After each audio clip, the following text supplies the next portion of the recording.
This is Ichigo, Bankai, a character who helped change anime forever, a character who's given over 400 episodes of anime, nearly 700 chapters of manga, and somehow way fewer games than I thought there was. And in this video, I'm gonna play every single one of those games to find out which one is the best. So let's just see how much the Bleach games have changed over the last 20 years. And the first Bleach game ever made was Bleach Heat the Soul for the PlayStation Portable. This came out in 2005, and Bleach wasted absolutely no time becoming a fighting game, which honestly makes perfect sense. This game released while the anime was still incredibly young, and you can immediately tell just from the roster. There's really only like 6 playable characters. You have Ichigo, Rukia, Renji, basically the essentials that you would expect from early Bleach. And I mean, look at this. This is awesome. This feels very Bleach-like. Combat in this game is one-on-one with normal melee combos, movement around a 3D arena, and each character having their own spiritual attacks and special moves. Even though it's obviously primitive compared to what comes later, Bleach already makes a ton of sense as a fighting game. Every character naturally has a different weapon,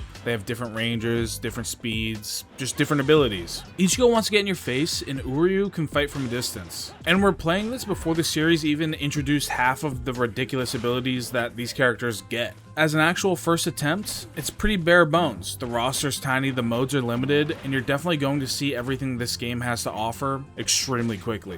But still, for a first attempt, this game is pretty good. And only 4 months later, Bleach moved on from the PSP to the Game Boy Advance, with Bleach Advance, Kurenai ni Somaru Soul Society. And immediately, this is a completely different game. Instead of trying to recreate Heat the Soul's 3D presentation, everything here is just 2D. You progress through the stages and fights following early Bleach storyline, with multiple characters and different abilities depending on who you're using. And honestly, I kind of like this approach. Licensed GBA games could very easily turn into, here's a character you like, now please tolerate the game and read all these captions. But the character design here looks pretty clean, the combat moves quickly. It obviously isn't deep, but compared to the Heat the Soul, this already shows us something that's going to become important. Bleach games aren't going to be sticking to one formula. And the next game changes genres again. Only 2 weeks later after the second game's release, we got Bleach Erabareshi Tamashii, which came out on the PlayStation 2. Bleach already has another game. And instead of being a traditional fighter, this one is a 3D action game. You're actually moving through environments, fighting groups of hollows, and eventually taking on bigger enemies and bosses. Which makes perfect sense for Bleach.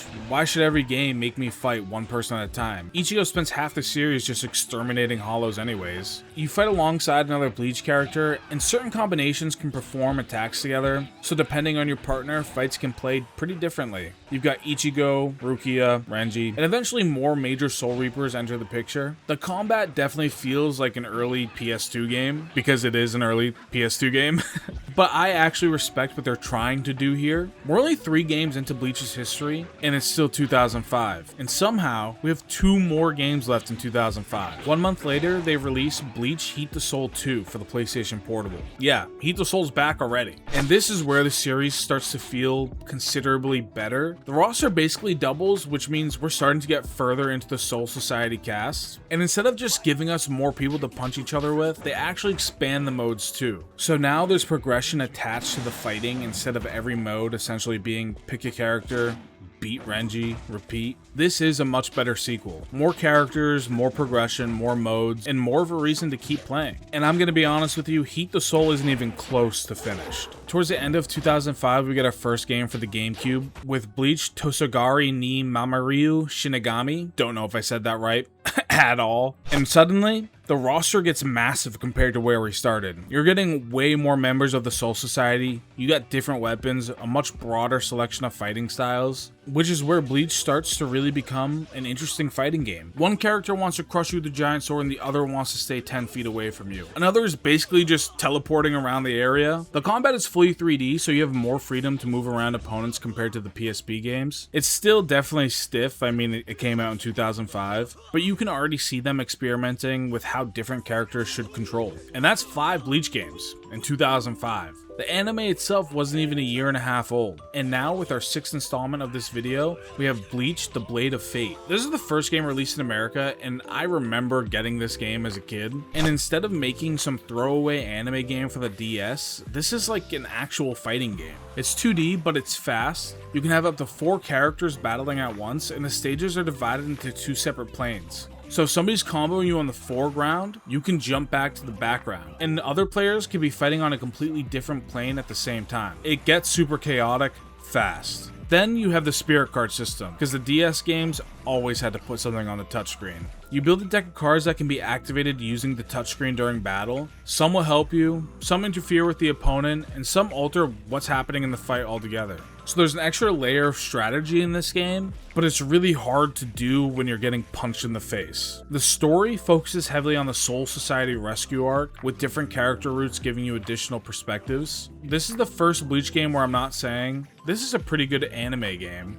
It's just, this is a pretty good game. And only 1 month later, we get our next game for the PlayStation 2 with Bleach Hanatareshi Yabou. This is a JRPG, because I mean, why not? This completely moves away from the fighting game formula. You've got a party, some exploration, some story sequences, and RPG style battles. Characters actually fit into the roles surprisingly well. Ichigo can focus on heavy physical damage, Uryu gives ranged options, Orihime naturally works as support. Different Soul Reapers bring completely different Zanpakuto abilities and Kido. And instead of directly adapting one anime arc again, the game tells an original story, with game-exclusive characters mixed in with the normal Bleach cast. Seeing Ichigo patiently waiting his turn to attack is definitely strange, but Bleach actually fits an RPG really well. There are already dozens of characters with different abilities, basically built-in party classes, different elemental attacks, healing, status effects, support. I mean, would I want every Bleach game like this? Definitely not, but I love when anime games actually experiment with different styles of game, so I can't complain. And next up, we have Bleach Heat the Soul 3 for the PSP, except now the roster's exploded. We're talking more than 30 playable fighters, with the game beginning to push beyond the Soul Society material and moving towards new characters being introduced in the Bleach anime. Certain modes allow you to bring support characters into fights, meaning your team actually affects what options you have during combat. There's also mission battles where fights have specific rules or objectives, instead of constantly being a normal 1 versus 1 match. The series really feels like it's found its rhythm. Game 1 was like a prototype, Game 2 added some content on top of that, and Game 3 feels like a real Bleach fighting game.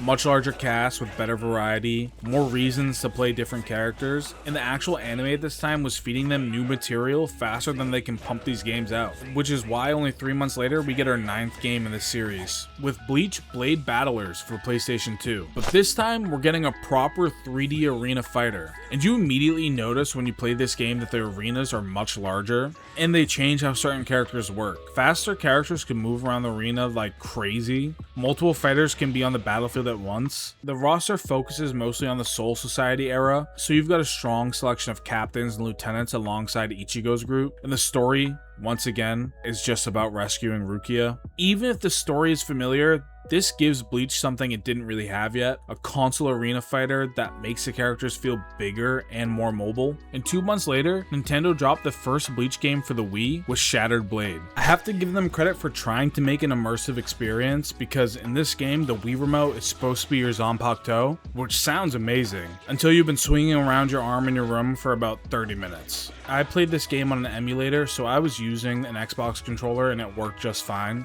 But this game introduced motion inputs, and the roster is pretty big for the time, with around 30 available characters. Instead of making us rescue Rukia again, thank God, the game introduces an original Rancor, so there's actually a new reason for the characters to be fighting each other. I don't know if motion controls were the best way to go to make a good Bleach game, but I'll give them credit, because as a kid, this is the exact kind of game I would buy. And now moving on to Bleach Dark Souls for the Nintendo DS. This is also an English release and the sequel of Blade of Fate, and their strategy seems to have been take everything and just add more. Dark Souls has more than 40 playable characters, not just the obvious captains and protagonists either. You can play as hollows, minor characters, basically anybody that was in the show at this point. This reintroduces the dual plane combat where you can jump between the foreground and the background. 4-player fights return, you have spirit cards, except now the entire system is just expanded. You got more cards, more effects, and more ways to mess with your opponent during these fights. There was even online multiplayer, and I mean on the Nintendo DS in 2007, that's pretty good. And the story isn't simply Soul Society again either. This story takes place after Aizen's betrayal, and it might genuinely be one of the best games we've played so far. You have fast combat, huge roster, a little more depth, and multiplayer. And moving on to our 12th game with Bleach Heat the Soul 4 for the PlayStation Portable. And in this game, the biggest thing you notice is a massive roster. This is where the Arrancar era starts having a huge impact, because you just get a bunch of new characters and new transformations. But the biggest new mode is Character Master. You can choose a fighter and complete battles with different conditions and objectives, and as you progress, you level that character to unlock extra content.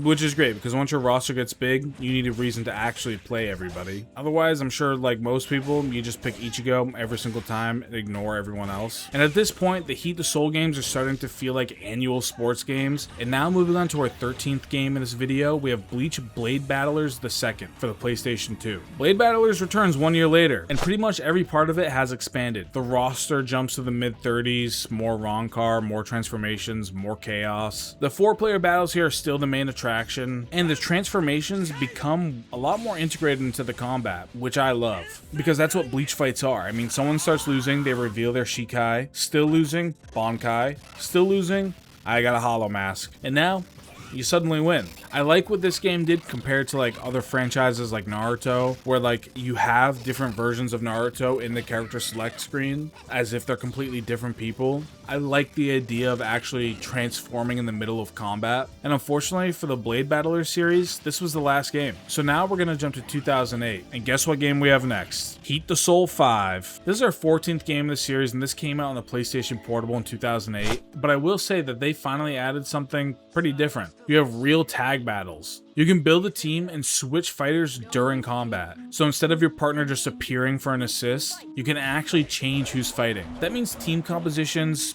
is starting to matter a lot more. One character gets in trouble, you switch. Need somebody with better range, you switch. And they took a note from the Blade Battler series and made transformations more integrated into the fights. So this might be the biggest mechanical improvement this series has made so far, because the first few games were mostly just expanding what you could play, not how you play. And for our 15th game, we have Bleach the Third Phantom, which was an English release for the Nintendo DS. This is a tactical RPG. You're moving characters across maps, you're positioning units, choosing targets, you build some teams, you level characters, and using Zanpakuto and Kido like RPG abilities. Basically, this is Fire Emblem with Bankai, and I'm completely okay with that. This game introduces 2 original protagonists, and you can choose which twin you want to follow. Instead of just retelling the anime beat for beat, the story actually moves through different parts of Bleach's timeline and gives these characters their own place within it. And in this game, the playable cast is huge. Dozens upon dozens of characters, which makes complete sense for a tactical game because you're fully encouraged to think about Bleach characters as a team. This is easily one of the most unique games on this list, and I mean, they could have just made another fighting game, but instead they looked at Bleach and said, what if we made a game where the player had to think? And I didn't play this game growing up, but I am a fan of tactical RPGs, so I had a lot of fun playing this. Next, we have Bleach Soul Carnival for the PlayStation Portable.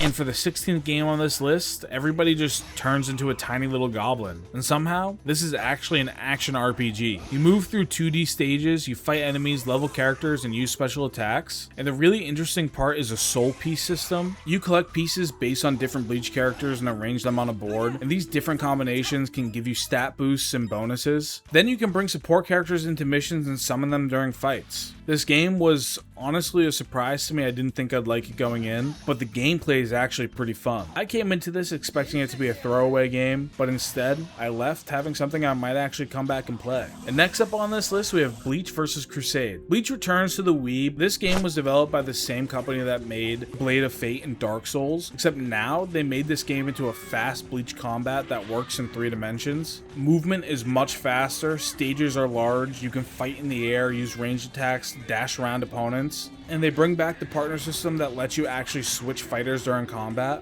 The roster focuses more on Hueco Mundo, so we get characters like Grimmjow, and the gameplay in this game I think is about as good as it's going to get for around this time. This might be one of the most underrated games, and it never came to the US. And then next up, we have Bleach Heat the Soul 6 for the PSP. Another year, another Heat the Soul.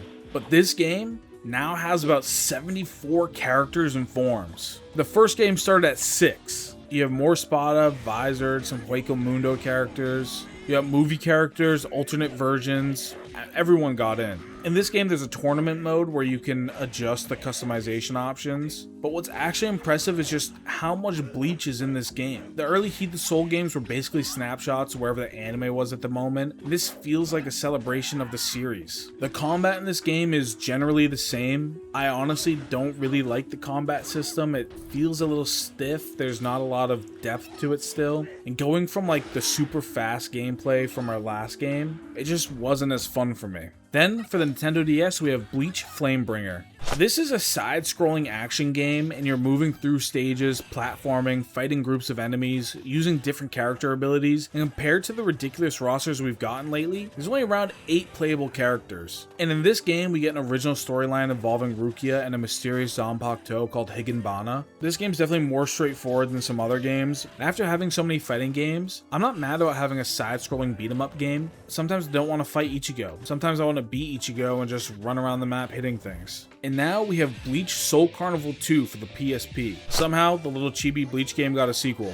Soul Carnival 2 basically takes everything from the original and just makes it bigger. That means more stages, characters, support options, soul pieces, and some more story coverage. In this game, you get some more transformations, you get some more late game abilities, and because this is still an RPG underneath the cute art style, your build actually matters. You're leveling characters, managing soul piece layout, choosing equipment. The funniest part about this game is it looks like it would be the most casual, but this game actually has a ton of depth. I really wish this game had an English translation because this is the exact kind of game I would play. I mean, I have like a year's worth of my time in RuneScape. Then we have Bleach Heat the Soul 7, which came out in September of 2010.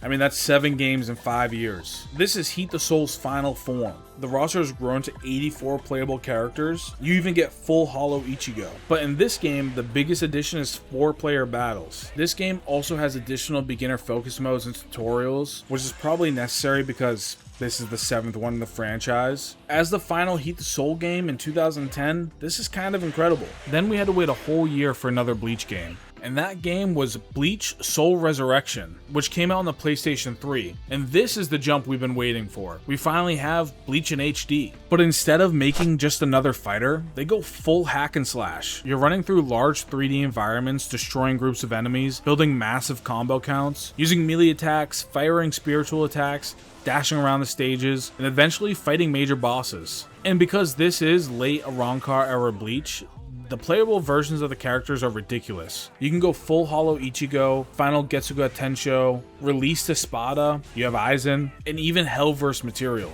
The roster is smaller than Heat the Soul with around 20 playable characters and forms. Each one gets more room to actually feel powerful. Instead of trying to balance 80 characters inside one fighting engine, Soul Resurreccion is basically asking, how cool can we make these characters look in HD? And in my opinion, that's the correct priority. There are different story missions and additional mission-based content where you're encouraged to replay characters, improve scores, and keep building combos. In this game, you're not just fighting one guy, you're deleting an entire room. But then, Bleach games kind of just disappeared. For 14 years, there wasn't a single console game released for Bleach. But Bleach did have a ton of mobile games that came out during this time. And I really can't go in depth on these because most of them just aren't playable anymore. I do have 2 exceptions. The first being Bleach Brave Souls, which came out in July of 2015. This was originally released on mobile, but eventually expanded to the PC and consoles. And honestly, Brave Souls might be the single most successful Bleach game ever made in terms of longevity.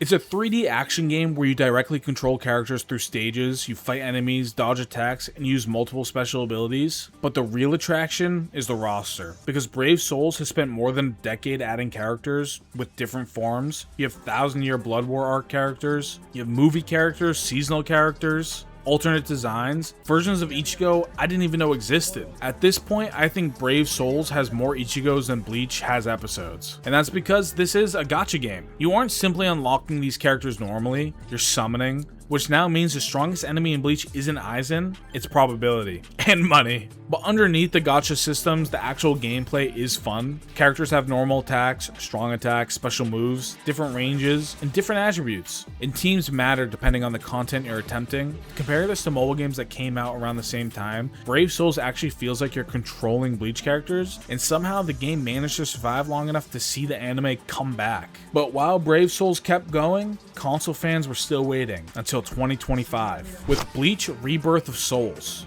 14 years. That's how long Bleach waited between major console games. After seeing where this entire franchise started, this feels insane. The original Heat the Soul had 6 characters fighting on a PSP. Now we have full cinematic transformations with modern graphics, and a fighting system designed specifically around the Bleach battles and how they work. And the last part is important, because REbirth of Souls isn't just drain the opponent's health bar. Your normal attacks and spiritual abilities weaken opponents, then landing a Keycon attack takes away larger chunks of their remaining lives.